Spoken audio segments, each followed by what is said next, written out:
કે રેન્સમવેર નામનો વાયરસ એક એવો વાયરસ છે જે કોમ્પ્યુટર હેક કર્યા બાદ ખંડણીની માંગ કરે છે। આપ સૌને આ જાણ્યા બાદ આશ્ચર્ય થશે કે એન્ક્રિપ્ટ થયેલી ફાઇલ્સ જ્યારે જ રિકવર થાય છે જ્યારે ખંડણીની પૂરેપૂરી રકમ ચૂકવી દેવામાં આવે છે। ઉપરાંત કોઈને ખ્યાલ પણ નથી કે આખરે આ મોડસ ઓપરેન્ડી માટે જવાબદાર કોણ છે।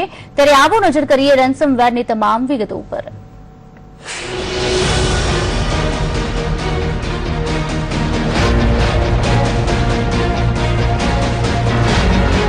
આજે વિશ્વમાં તમામ કોમ્પ્યુટર ઓપરેટરો માટે મુશ્કેલી ઊભી થઈ છે।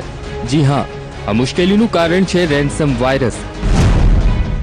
આ વાયરસનું નામ છે રેન્સમવેર કમ્પ્યુટર માલવેર વાયરસ।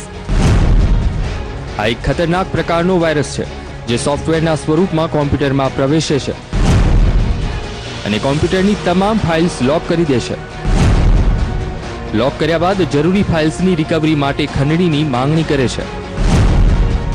જો બીજી રીતે કહીએ તો આ વાયરસ યુઝરના કોમ્પ્યુટરમાં ફાઇલ્સને કોડ લેંગ્વેજમાં બદલી નાખે છે, જેને ઠીક કરવા માટે પૈસા માંગે છે।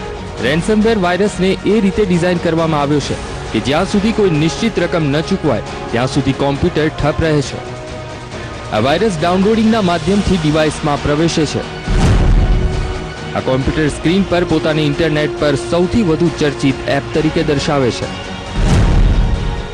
યુઝર જેવો જ આના પર ક્લિક કરે છે આ વાયરસ ડિવાઇસમાં આવી જાય છે।